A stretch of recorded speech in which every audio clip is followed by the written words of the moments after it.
Did you know that you can make this impossible shader in the viewport? So there's no masking needed in post, in the compositor. When I found out this, I was blown away. I'm gonna talk about the fake reflection as well, so stick around if you are interested in that. This video is brought to you by these amazing people on the Patreon. Okay, impossible shader, here we go. The first step is the modeling. Make sure your card has a cutout part where you can see through it. Add the cube there and scale it up until it covers the cut. Don't forget to apply the scale with Ctrl A. The shader will be applied to this cube. Go to edit mode and delete this face so we can see what's inside. Add the loop cut here so we can scale up this face without a problem. To make a circle out of this face, use the loop tools add-on. We need a circle because the geometry is even in this way. Basically it looks better. The next step is the shading. First of all, shade it smooth, then add some nodes. Mix an emission with a holdout shader. Add the geometry node and use the backfacing as the factor. Voila!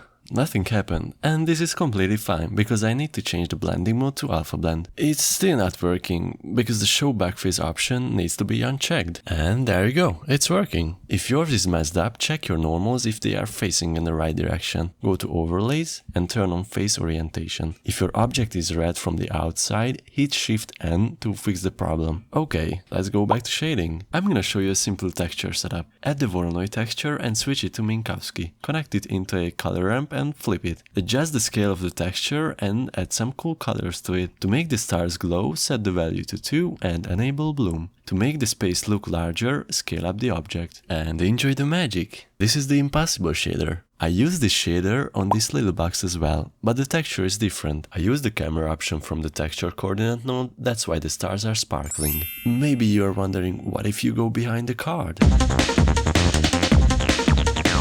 Anyways, are you ready for the fake reflections? Okay, let's do this. Separate the front face of your card and add a new material to it. Add the wave texture and connect the reflection output of the texture coordinate node into the mapping node. This makes the texture look like it's a reflection. Add the color ramp, switch it to constant and flip it. Bring the black slider really close to the white one and scale down the texture. Rotate the line on the y-axis and as you can see, it's working. Now let's create this reflective pattern. A huge part of it is transparent, so add the transparent shader and switch the blending mode to alpha clip. The factor is a noise texture connected to a Voronoi texture. This combination makes this wavy stuff. Mess around with the scale of the textures a bit and add the color ramp to fine tune the pattern. Change the colors by adding another color ramp here and we are done with this. To make this plexiglass with the reflection, mix the transparent node with an emission. Select the front face and select these guys, hit Ctrl G, a group. What a surprise! Go back to the plexi.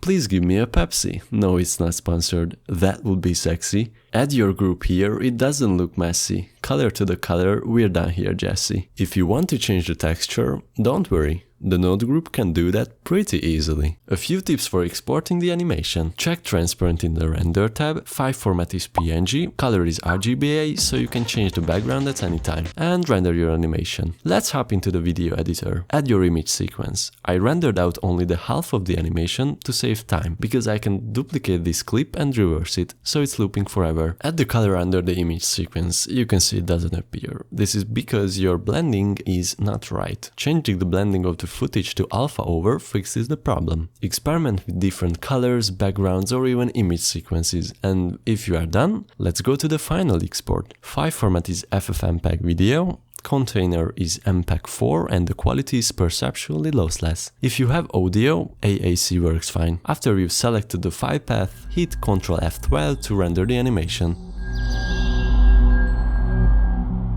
Download these assets from my Patreon. Patreon. Bye.